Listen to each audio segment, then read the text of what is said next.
Barnechea, donde se viene desarrollando el segundo Congreso de Derecho Parlamentario Presente y Futuro del Congreso de la República, evento organizado por la segunda vicepresidencia del Parlamento Nacional, la Universidad de Lima y la Cooperación Española. En este momento se encuentra en el uso de la palabra el doctor César Delgado Guembes, es oficial mayor del Congreso de la República y jefe del Departamento de Relatoría, Agenda y Actas. El tema que está tratando es el Parlamento peruano del futuro, continuidades, rupturas, amenazas y desafíos. Veamos.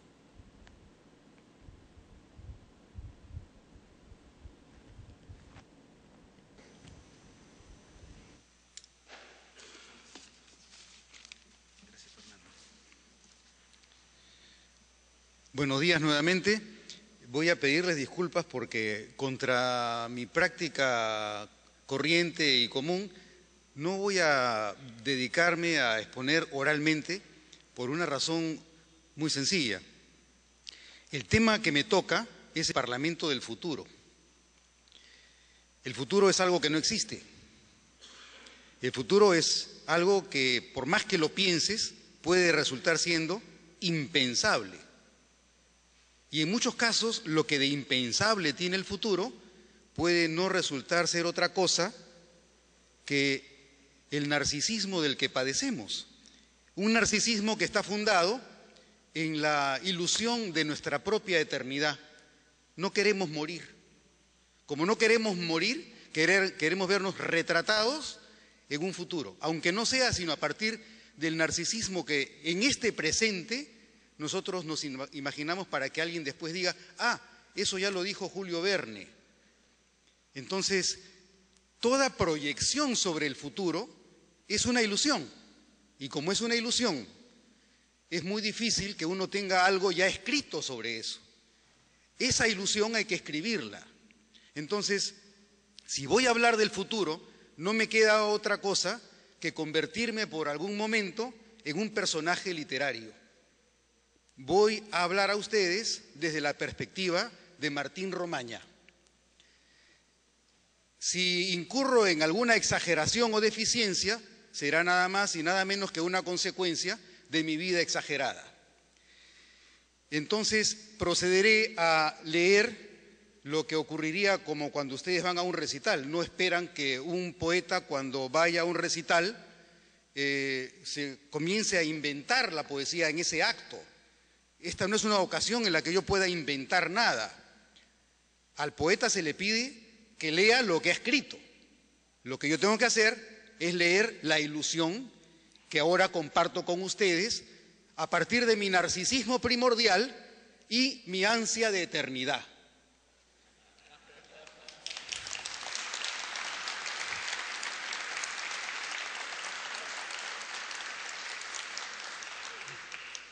Pensar el futuro es parte de las experiencias y nos pone en una situación inconfundiblemente literaria. Hablar de lo que aún no es y también de lo que quizá nunca sea es tomar licencia para plantear los existibles directamente a la vena, a las arterias coronarias, sin ácido lisérgico, sin ayahuasca, sin mescalina. Casi como los hermanos Wachowski cuando crearon Matrix. El futuro es parte del imaginario, es decir, del reverie, del pensamiento delirante. Para muchos, algo más que eso incluso porque el pensamiento delirante también puede llegarse a convertir en una percepción alucinatoria. Los profetas generalmente se sitúan en una de esas posiciones, la del pensamiento delirante o la de la percepción alucinatoria. Son expresiones de anormalidad y de una anormalidad psíquica. Quien tiene percepciones delirantes padece de delirios, padece de una situación paranoide. Entonces es parte de ese futuro ponernos en esa función paranoide que nos es común a todos, en particular en el Congreso. nuestra posición paranoide es la que nos lleva a ver tantos enemigos en tantas partes y tanta persecución contra nosotros. En particular cuando tenemos que llegar a nuestras casas para utilizar esa pinza eléctrica con la cual tenemos que sacar los puñales que tenemos en la espalda.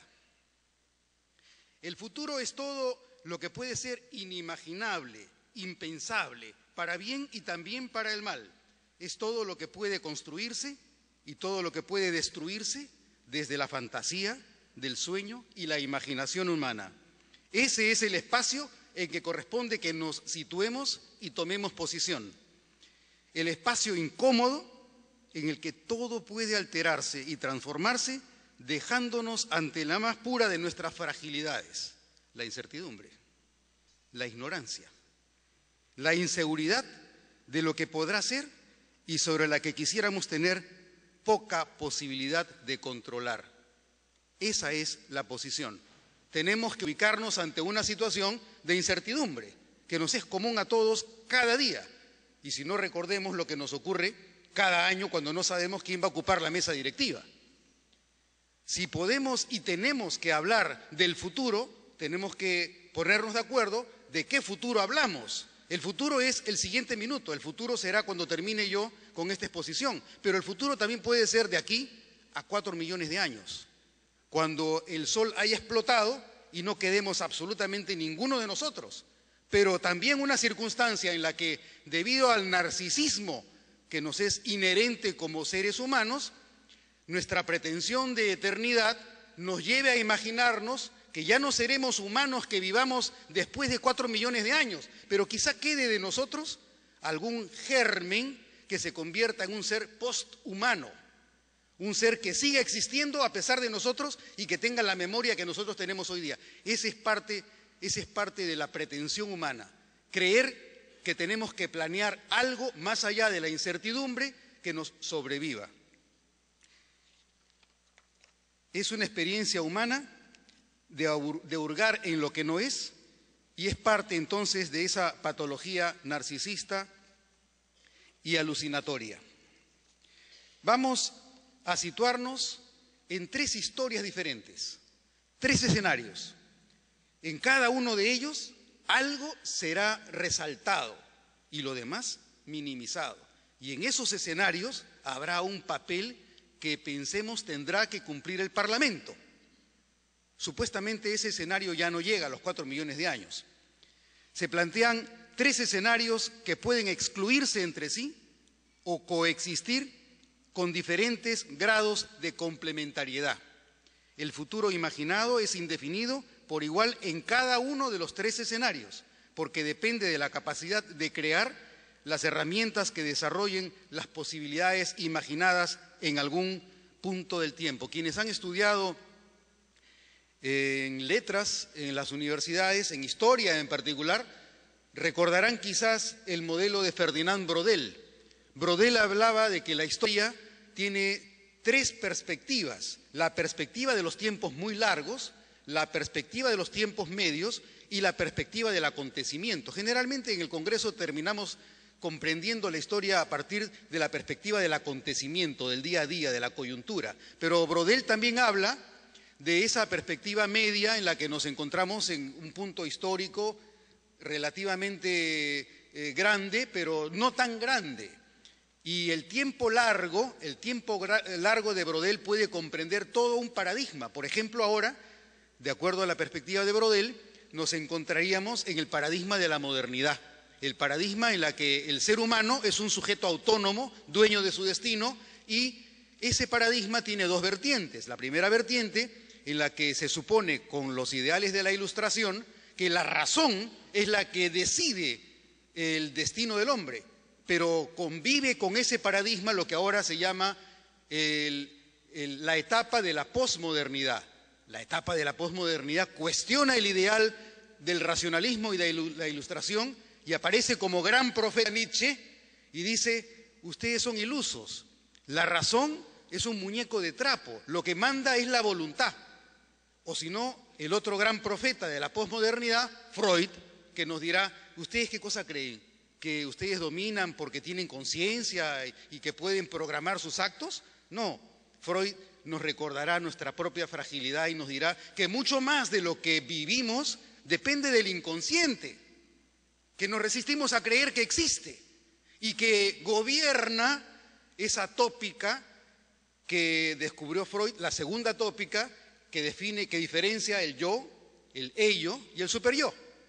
Y nosotros estamos navegando ahí con un yo medio payaso que trata de ajustar el superyo con el ello, es decir, los impulsos del ello frente al mandato que a muchos no les gusta reconocer que es el mandato del padre, porque finalmente es la ley fálica la que interdicta e impide que el Edipo se consume. Esos tres estadios son los que conviven en esta etapa de la posmodernidad.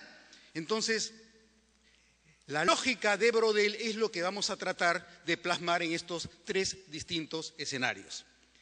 Primer escenario, sea que el Parlamento Nacional se volvió objeto del escaparate en un museo. Primer escenario, el cataclismo. Parlamento no existe. En un mundo tan desconocido para el siglo XX como lo fue el siglo XX para el siglo X. Ese Parlamento nos es hoy tan desconocido como fue el mundo del siglo XX para quienes vivieron en el siglo X. Ubiquémonos cómo estamos entrando a ese primer escenario. Es el modelo apocalíptico del orden posmoderno, contrario a todo idealismo hegeliano.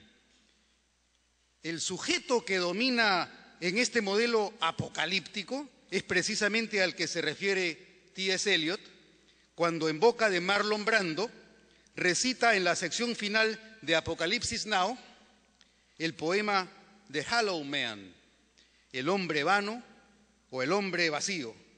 Dice Eliot: somos los hombres vacíos, somos los hombres que nos reunimos juntos con nuestras cabezas llenas de paja. ¿Recuerdan ustedes esa película? Donde nada tenía sentido. La lógica de la guerra en Estados Unidos, en Vietnam, mostraba a soldados que no estaban motivados. Ese tipo de sujeto vacío, hollow man. Hollow en inglés no solamente es vacío, también es vano, es decir, el sujeto trivial, el sujeto banalizado, el sujeto que vive con una vida con una profundidad semejante a la de una hoja de afeitar. Un nuevo tipo de bipolaridad y conflicto en el que conviven como grandes tendencias en competencia la mentalidad occidental y la islámica, o la mentalidad occidental y la oriental. Benjamin Barber, el sociólogo americano que desarrolla el concepto de democracia fuerte, lo expone en términos de la competencia entre yihad y McDonald's. ¿Qué cosa rige? ¿El yihad, el grito fundamentalista de los islámicos, o McDonald's, con esos sujetos McDonaldizados que tenemos todos adentro cada vez que los domingos decimos: amor, ¿dónde vamos a almorzar? Vamos a McDonald's. Conviven y sobreviven entidades no precisamente afines, como pueden serlo el Club Bilderberg y la iniciativa A World to Win, A Future Without Global Capitalism. ¿Conocen el Club Bilderberg? El Club Bilderberg fue fundado en el año 1954 en una ciudad holandesa, en Oosterbeek. En esta ciudad se reunieron la gente más poderosa del mundo y a partir del momento en el que deciden tomar posición sobre aspectos tan cruciales a la existencia mundial, como pueden ser el petróleo, las cadenas de televisión o el tráfico de drogas, comienzan a diseñar como con los hilos del titiritero por dónde va a ir la humanidad. El Club Bilderberg va a jugar un papel muy importante en este primer escenario. Una posición congruente con este tipo de visión futura se sustenta en el triunfo apocalíptico del modelo de democracia directa, gracias a la autocrática manipulación colectiva de la subjetividad, mediante el desarrollo tecnológico de los distintos productos y creaciones materiales a los que se enganchan y conectan esferas profundas de la intimidad y de la subjetividad del hombre. En Matrix ha quedado muy claro, todos están conectados a un mundo ilusorio y nuestra subjetividad nos lleva a la ilusión de creer que estamos viviendo algo que en realidad, como consecuencia del reconocimiento del poder que tiene Matrix, no resulta que era existencia, sino que era una pura ilusión. En este mundo y en este escenario se plantea el desarrollo exitoso del régimen ciberdemocrático, con un Estado imperial transestatal, regulado por un sistema telecrático, mediáticamente hegemónico, integrado por seres posthumanos, emocionalmente subalternizados al único pensamiento global. Es el mundo de la globalización del pensamiento en el que el poder telecrático domina de tal manera sobre nuestra subjetividad que creemos lo que los medios nos dicen que tenemos que creer. Nuestra capacidad crítica quedó eliminada. Los parlamentos ya no más son útiles.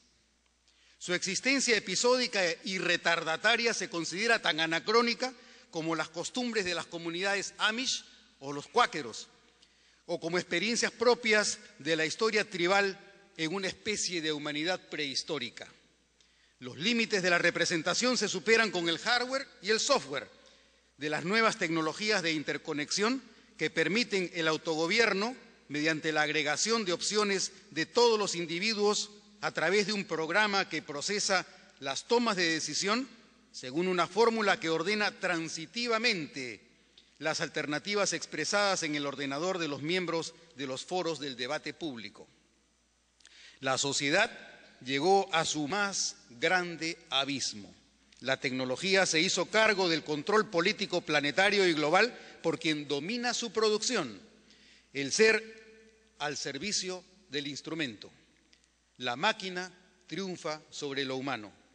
La dinámica del liberalismo y del capitalismo construyeron una sociedad pasiva y apolítica. Por eso el poder quedó en manos de la codicia y el concepto de ciudadanía política se sepultó junto con el Parlamento liberal. El vínculo político se comprende solo como una cuestión del pasado. Cada individuo está literalmente desgajado, desprendido y arrojado fuera de la dimensión pública.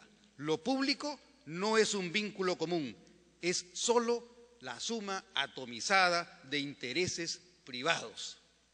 Las instituciones carecen de reconocimiento. Se desgastó el ánimo y la convicción crítica. Los círculos globales del poder oligárquico triunfan. Bilderberg. La técnica demolió la capacidad redentora con la que se la concibió y actualiza el carácter fáustico que Mefistófeles auguraba en la obra del mismo nombre de Goethe. La regularidad más importante es la sumisión de la masa por los círculos que usan la tecnología en su beneficio. Es el desierto de la libertad, de la jungla de apetitos de baja intensidad y de la más dispersada ausencia de pensamiento crítico. El lema es: vive la vida hoy, porque la vida es lo que sucede mientras otros hacen planes. La civilización se somete al orden externo de la heteronomía controlada por la oligarquía global. ¿Quién propone y quién aprueba la ley? El gran foro virtual de la ciberdemocracia permite la participación inclusiva global. La participación es definida según requisitos de pertenencia a los foros públicos, definidos según capacidades garantizadas por el sistema de evaluación de titulares potenciales de membresía.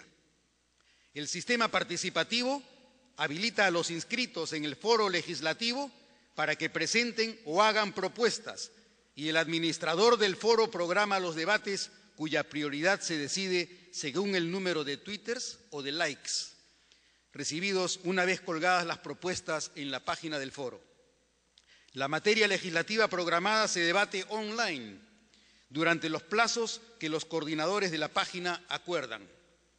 Los participantes con propuestas complementarias se integran y se someten a votación general mediante el sistema de agregación de preferencias personales accesibles mediante tarjetas de identidad que permiten el voto a través de una computadora privada o de una cabina pública. Sin embargo, el tipo de elector también es una especie posthumana de sujeto con una identidad común y masiva. Las diferencias entre los sujetos tienen fundamentalmente carácter cosmético. El sistema de votación no tiene capacidad de legitimación alguna.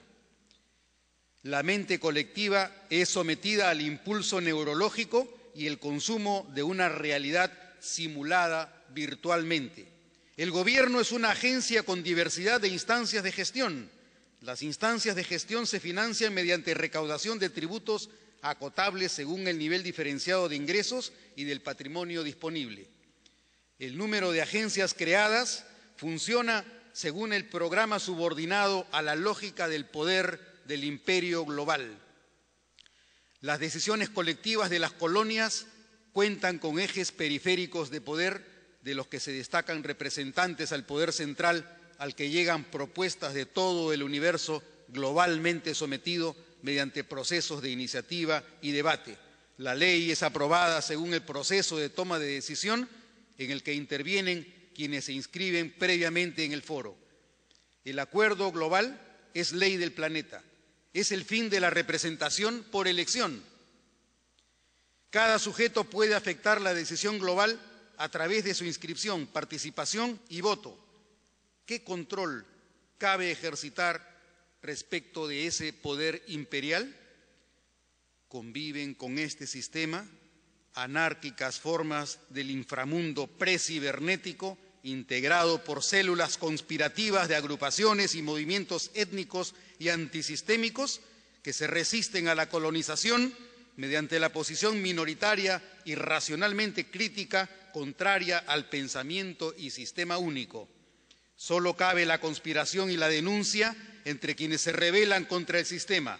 La policía global cuenta con un sistema de inteligencia y de represión coactiva que la faculta para reducir y eliminar a quienes generan el desarrollo de la conciencia crítica, ética o política contra el sistema.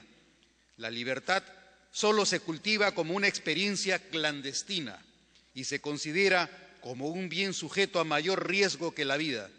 La salvación en este sistema global quedó reducida a los esfuerzos de una pequeña élite de resistencia que se mantiene alerta y amenazada. Son el virus y los hackers del sistema que intenta atacar el corazón de la oligarquía mediante campañas y atentados subrepticios. El control del poder lo tiene la resistencia mínima que habita en la nave Nabucodonosor, en los últimos humanos de Sion. El comando debe oponerse siguiendo el sueño de Ernst Jünger contra la administración y programación de la vida, desde el Zeitmauer, el muro de la vida o el muro del tiempo, über die Linie, sobre la línea que marca el borde abismal del nihilismo y de la catástrofe para saltar arrojado a la existencia en que se afirme el ser. Primer escenario. Segundo escenario. Sea el Parlamento recargado, reloaded, del pensamiento optimista y del racionalismo. Escenario distinto al anterior. En este escenario, la bondad voltairiana triunfa sobre la tendencia licántrope del modelo jovesiano y la razón se abre espacio sobre la pura voluntad y goce hedonista del poder. En este segundo escenario se presume lo que en su La nación en tiempo heterogéneo Partha Chatterjee denomina la homogeneidad abstracta y se prescinde de las heterogeneidades espaciales en las que las lombrices de la emoción erosionan y regurgitan el modelo racional cartesiano o kantiano. Los estados se agrupan en organizaciones territoriales de intereses regionales, pero las tercas oligarquías locales, no obstante la mayor intensidad en la integración de intereses supraestatales de los gobiernos, no ceden los grados de soberanía suficientes para que emerjan estados regionales supranacionales. Es el escenario ideal de representaciones que desconoce y también exacerba las inequidades y desigualdades estructurales norte-sur, este-oeste, porque su ingeniería minimiza los efectos que causan el sistema del parlamento capitalismo, como le llama Alain Badiou, al modelo dominante y al paradigma de la organización estadocéntrica y partidocrática en la vida política, y de modo particular en su impacto en la esfera local o periférica. Se aprecia y reconoce la existencia de un sistema político global en el que subsisten, sin embargo, los estados como unidades anacrónicas y formales que se resisten frente al orden global, aunque cada vez más atravesados y capturados por los complejos financieros cuyo control se les escapa. Mejora homogéneamente la calidad mundial de las sociedades y disminuye la brecha en la desigualdad. Se establecen políticas de anulación de aranceles y eliminación de visas entre territorios sin perder su identidad en el cosmos galáctico, los países y sus nacionalidades. Si nos situamos en un escenario en el que preocupan los partidos fuertes como eje del discurso público y como mecanismo de vertebración o estructuración del proceso político, podemos asumir la posición que ve en los partidos una fuente de orden público o social, o podemos asumir la posición que ve en ellos un sustituto accesorio al eje central de la acción política, en la que es la libertad y los proyectos personales del individuo el fin de los procesos políticos. La construcción de qué supuesto escenario está detrás de nuestro análisis es crucial en la validación del pronóstico. Antes, los partidos eran los intermediarios natos y exclusivos de la representación, y su utilidad se afianzó conforme a un eje ideológico fundamental. La necesidad de los partidos surge a raíz del conflicto entre el capital y el trabajo, entre la democracia representativa y la democracia popular, entre el Estado liberal y el Estado intervencionista. El paradigma de la bipolaridad concluyó en 1990 y con él la lógica de la multipolaridad global atraviesa los partidos por un nuevo esquema, el de la segmentación de su mercado en función de temas locales de interés, como son las distintas colectividades que revelan la diversidad de temáticas entre las que las opiniones se dividen. El tipo de sistema de partidos que resulta del referente multipolar es uno en el que las diferencias entre las opciones es muy tenue. Difieren a partir de matices y todas las agrupaciones se dirigen a segmentos de intereses alrededor de los cuales se diferencian e identifican las diversas colectividades. El nivel de consistencia ideológica es irrelevante porque se estructuran diversos mensajes según la localidad con la que interactúa la agrupación. El objetivo es sintonizar con cada colectividad para ganar su adhesión. No existe un solo pueblo ni una sola idea motriz, sino una simultaneidad de ideas fragmentadas en función del segmento del mercado político al que se dirige la agrupación para mejorar su opción de ganar la elección. El tipo de partido que resulta del nuevo paradigma incluye no militantes, sino potenciales comunicadores de mensajes con los cuales ganar una elección o artífices de campañas capaces de ganar escaños para la agrupación. La misión y el nuevo objetivo de los partidos políticos oscila entre la agitación y la facilitación de foros de discusión pública, de acuerdo a las agendas de interés que se distinguen según estamentos: local, nacional, regional o global. El tipo o modelo de democracia dominante son los foros públicos que se derivan de la propuesta de Jürgen Habermas. La acción pública a cargo de sujetos racionales que deliberan acerca de sus valores e intereses comunes en multiplicidad de instancias de discusión pública. El principio político de inclusión es el reconocimiento de la pluralidad y de las diferencias, también de acuerdo al modelo de otro exponente de la Escuela de Frankfurt, Axel Honneth. Los comunicadores son personajes simbólicos o populares, en los cuales existe una importante reserva de admiración que identifica al elector con el candidato. Y los otros aliados de los grupos políticos son inversionistas en cuotas electorales como quienes tienen dinero para financiar y sostener una campaña. Por lo tanto, el factor del interés privado o personal es un poderoso incentivo para la inclusión en una lista electoral. Los parlamentos nacionales superaron su carácter patológico y ficticio. La sociedad política se funda en un concepto de autorrepresentación y no en el de la ficción de la representación electoral. Ahora son complejos mecanismos de estructuración de los foros públicos cuyo objetivo y rol funcional es procesar la demanda de acción de los foros locales respecto de cuestiones regionales o globales de interés recíproco. Las redes de comunicación se integran en un sistema que a su vez armoniza vías participativas de deliberación que acopla la esfera local en el proceso legislativo nacional. Pluralidad de foros de discusión sobre iniciativas locales generan ejes de interés colectivo en audiencias o conferencias abiertas al público. Las asambleas parlamentarias nacionales son agencias de comunicación regional que interactúan según un sistema de intereses compartidos, sin alcanzar niveles de integración orgánica ni jerárquicamente organizados. La organización parlamentaria se adecúa con dignidad equilibrada a los desarrollos en las tecnologías de la comunicación y de la información, sin perder su vigencia, y fortalece la calidad de su capacidad estatal en las funciones a su cargo. La existencia del Parlamento Reloaded de la globalización supone el uso intensivo de herramientas de planeamiento y gestión en un horizonte a largo plazo en convivencia con un sistema de participación en el que los partidos se transforman en movimientos o asociaciones coyunturales electoralmente episódicos. Es irrelevante el número de cámaras, porque en realidad el sistema funciona como el foro de una gran cantidad de intereses simultáneos en los que los voceros foristas definen la cuestión agendada como agentes de sus foros locales. Lo más próximo a lo que hoy conocemos como Congreso es un foro en el que el objetivo es la armonización de las decisiones pluriforales para establecer el curso de conducción pública, disminuyendo o eliminando potenciales incompatibilidades o conflictos.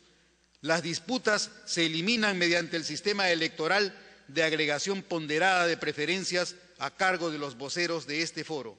La ley pública resulta de los acuerdos definidos según el programa de decisión.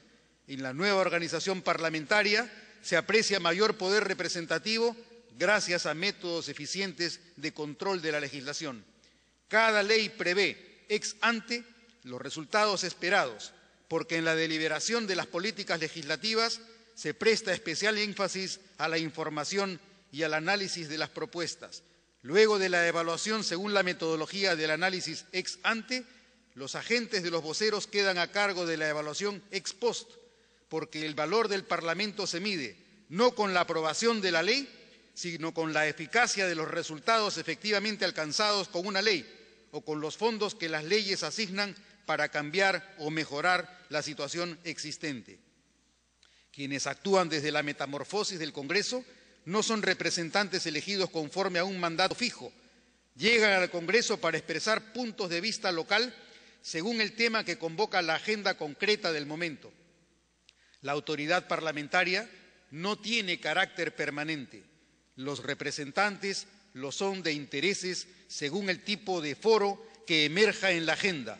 No son representantes por un período determinado. Solo son voceros que aparecen y se van en su calidad de portavoces de segmentos temporales y materiales de opinión. El número de representantes es fluctuante, incierto e indeterminado. La renovación del foro parlamentario depende de la programación de la temática pública bajo discusión.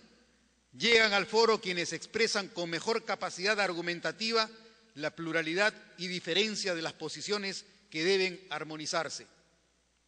Las oligarquías partidarias generan agendas locales y regionales en los foros de discusión y la población interviene según su interés.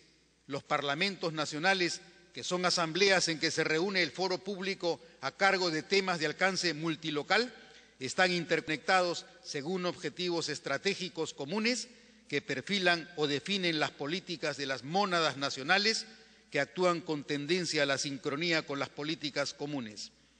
Difícil prever niveles muy intensos de integración en el continente indoamericano, como la que para bien y para mal ocurre en Europa. A diferencia de Europa, los nuestros son países comparativamente deshabitados en nuestros territorios y además insuficientemente integrados en una unidad continental común. O hay espacios considerables a los que el agente principal de integración, que es el Estado, no llega o falla con frecuencia, o las identidades nacionales se resisten a abdicar de su propio carácter local. El reto es el diseño racional de los nuevos tipos de procesos que regulen el mecanismo de toma de decisión institucional. Se ha multiplicado infinitesimalmente el número de cuestiones que procesa el Congreso, porque el sistema de comunicación ha facilitado el mecanismo de participación ciudadana. En el Perú, con una población de alrededor de 350 millones de habitantes, las transacciones se realizan sin necesidad de vehículos ni de combustible, porque los hombres y los objetos pueden desmoleculizarse y remoleculizarse mediante agencias administradoras de energía fractal. El eje de los procesos de toma de decisión es el programa público de agregación de preferencias al que puede tenerse acceso mediante la tarjeta electrónica instalada en cualquier hogar o mercado. En este segundo escenario ya no es más relevante discutir si los representantes ganan mucho o poco, si se jubilan o no se jubilan con una pensión del Estado, ni si sus ingresos tienen naturaleza tributable o no.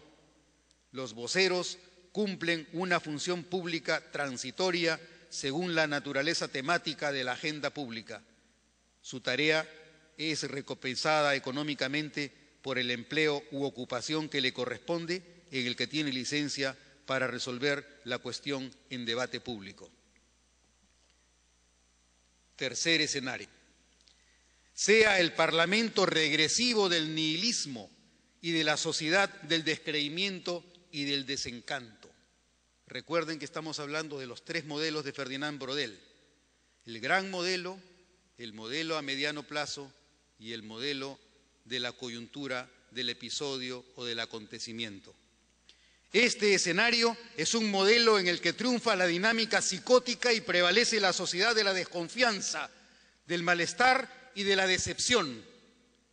El primer himno de este escenario es Desencanto, el tango de Discépolo, que dice que yo hubiera dado la vida para salvar la ilusión. Fue el único sol de esperanza que tuvo mi fe, mi amor, dulce consuelo del que nada alcanza, sueño bendito que me hizo traición. Yo vivo muerto hace mucho, no siento ni escucho ni a mi corazón. Así como la sociedad en que vivió Freud se concibió como una sociedad neurótica, en la sociedad del futuro el hombre integra una sociedad psicótica, según la intuyó Lacan, o esquizofrénica, según la plantearon Deleuze o Guattari. El ser humano de este teatro del futuro padece y sufre, porque constata que sus semejantes son todos más malos que buenos. No puede representarse la bondad humana porque invariablemente analiza y deconstruye todo comportamiento y concluye que todo acto está motivado por la voracidad del interés y del beneficio de cada uno. La crisis de la humanidad tiene dos fases. Por un lado, el sujeto sufre por no encontrar soporte ni continencia en su medio ambiente. La sociedad a la que pertenece no es solidaria ni inclusiva. Es un sujeto solitario y desamparado, liberado a su propio destino y sobrevivencia. En el mismo sujeto dominan mecanismos primitivos y contradictorios como la proyección externa de una omnipotencia individual, solo aparente junto a la denigración de sí mismo. Detrás de toda gran omnipotencia hay un gran impotente. Dentro del mismo sujeto cohabitan ambas identidades, la máscara de la arrogancia y el disfraz de la autosuficiencia, y debajo el sujeto abandonado, adolorido, la ausencia de fe en sí mismo, el sentimiento de masiva y absoluta impotencia, la necesidad de que otro lo mire para ser. La omnipotencia y autosuficiencia de la máscara proyecta fuera de cada quien el mal, pero en el núcleo de la propia identidad, el sujeto se siente impotente y desconocido. Para subsistir, recurre a un mecanismo de defensa que le permite equilibrar su atormentada y sufriente existencia, proyecta lo malo fuera de sí y mantiene la falsa identidad de una benignidad ilusoria que le impide verse como reproductor del mal que aparece fuera de sí. No le es posible reconocer ni tener conciencia de lo que pasa fuera de él, es lo que le pasa en su universo interior. Por otro lado, y desde el punto de vista colectivo, la crisis de la humanidad tiene otra faceta. Debido a la miseria, al dolor y al sufrimiento tan grandes, el sujeto se protege mediante el descreimiento, la falta de fe, la incapacidad de soportar el dolor por el mal colectivamente prevaleciente. Disocia la mente de este hombre adolorido y apesadumbrado, que como víctima del sistema al que pertenece, pierde la esperanza y asume una actitud agresiva, desde la cual se protege reproduciendo desconfianza y malestar.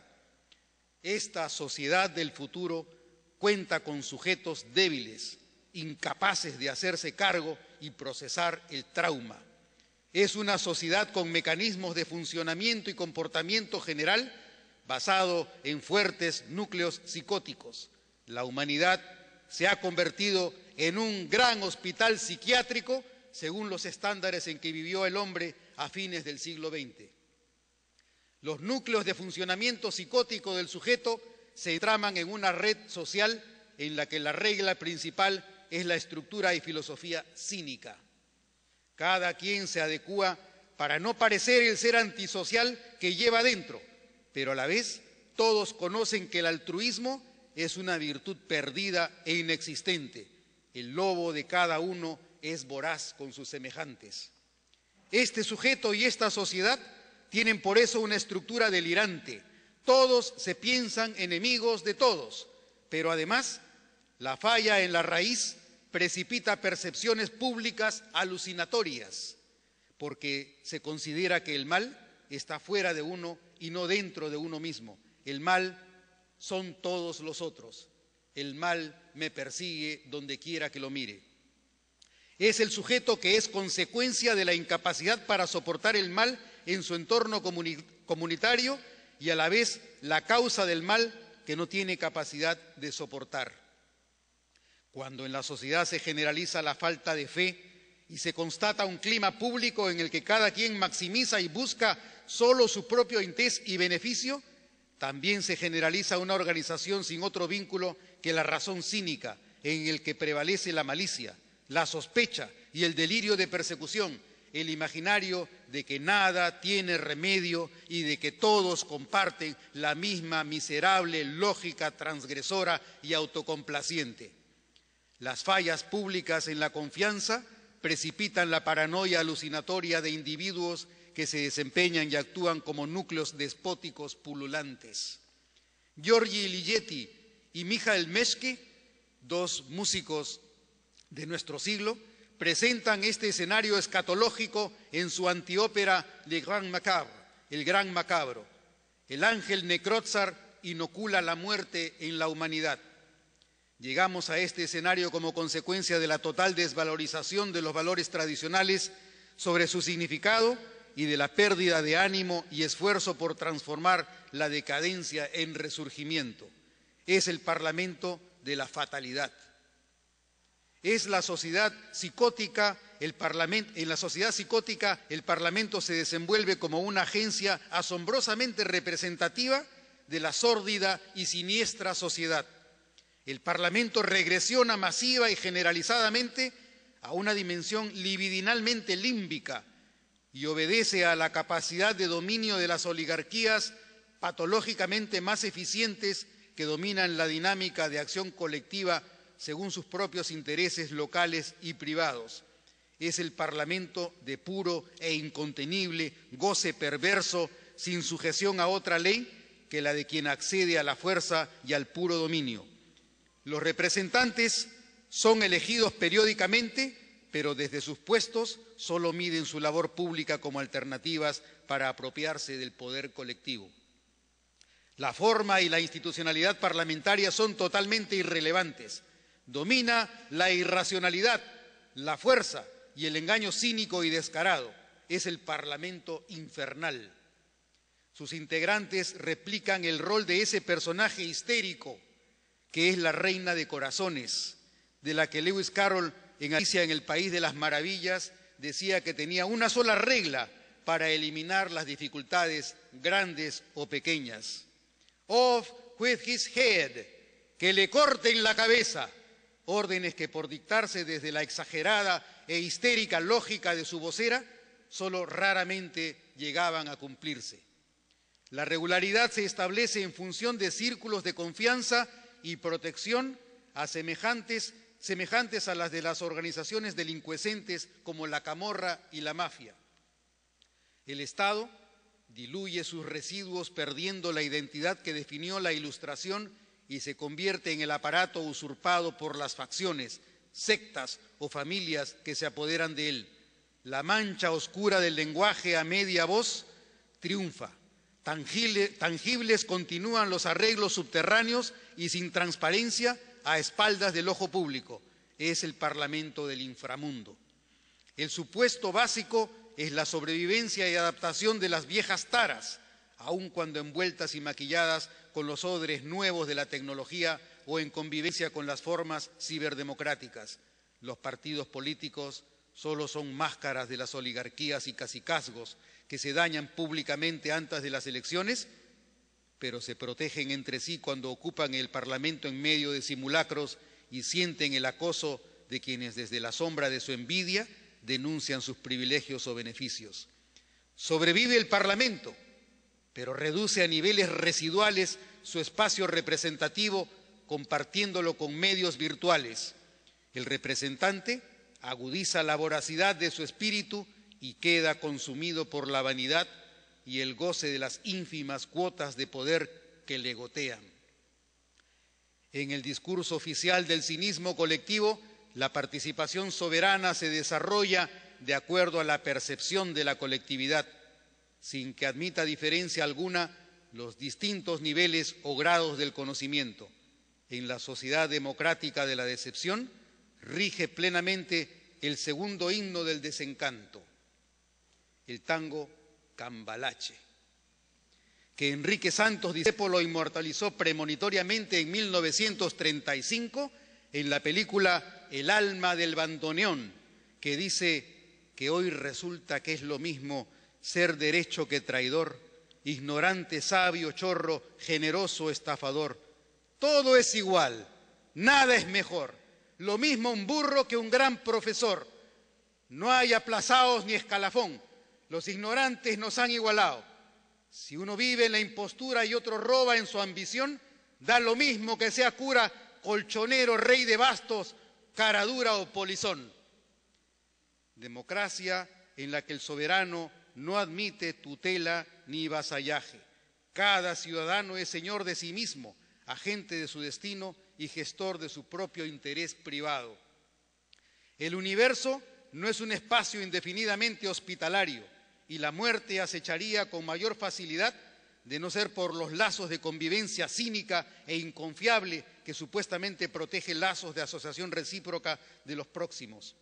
Obviamente, los futuros sobre el destino político y sobre el destino de la representación muestran que tampoco la solidaridad es un bien indefinidamente distribuido en nuestra especie, como no lo es la tolerancia ni la capacidad de calcular mínimos equilibrados de convivencia distintos a la regla de la maximización del propio interés o placer en nuestra interacción con otros. El futuro del Parlamento se hace cargo también de la presencia de nuestra propia miseria e ignorancia, de la ausencia de calor, simpatía y reconocimiento en nuestra interacción, incluso de nuestra incapacidad para comprender el mal que otros perpetran como consecuencia de la propia desequilibrada estructura en la que nuestra existencia nutre infancia, juventud, madurez y ancianidad. Sobre este tipo de escenario, también con talento profético, Manuel González Prada decía en su ensayo La Fuerza de 1902, hablemos sin hipocresía y fórmulas estereotipadas. ¿Por qué figurarse a los hombres más buenos de lo que generalmente son? ¿Por qué imaginamos a las naciones más civilizadas de lo que en realidad se encuentran? ¿Verdad? Convergemos hacia una tierra de paz y misericordia, pero todavía no llegamos. En el viaje nos acometemos, nos herimos y nos devoramos. El hombre individualmente suele perfeccionarse hasta el grado de convertirse en una especie de semidios. Colectivamente no ha pasado hasta hoy de un idiota o de una fiera. La elevación moral no parece un rasgo característico de la especie, sino más bien el don excepcional de unos cuantos individuos. 1902, Manuel González Prada. Telón concluye el tercer escenario. Reflexiones finales de Martín Romaña. Colapso, vigor, reingeniería o sobrevivencia de la institución parlamentaria. Hemos invocado el espíritu de Cloto, Laquesis y Atropos, las tres Moiras o Parcas, diosas del destino y de la fortuna, y ellas nos han traído estas tres revelaciones. En estos tres escenarios es donde radica el reto para quienes imaginamos hoy futuros ocurribles. En el primer escenario hemos presenciado un futuro en el que el yo del sujeto desaparece, porque el superyo global del sistema social ha anulado la capacidad crítica y reflexiva. En el segundo escenario, igualmente, el superyo del racionalismo ha absorbido y mellado paradójicamente la capacidad de transacción del individuo que se encuentra controlado por el sistema. Pero en el tercer escenario ocurre el fenómeno inverso. Son las pulsiones del ello las que ignoran por completo el yo y la capacidad interdictora de la ley fálica del padre y del superyo. En distintos grados, el superyo puede actuar como una agencia sádica que somete al vasallaje al sujeto débil o como una ley demasiado fuerte en la que el deseo o la voluntad personal son débiles. Y en el tercer escenario aparece un futuro donde la ley está ausente. Lo que puede acontecer en estos posibles futuros es una forma de anticipar y prepararnos para el mañana del porvenir. Así como los sueños forman parte de nuestra dimensión humana, también lo son las pesadillas. En todo caso, sin tocar el infierno, no es posible nuestra redención.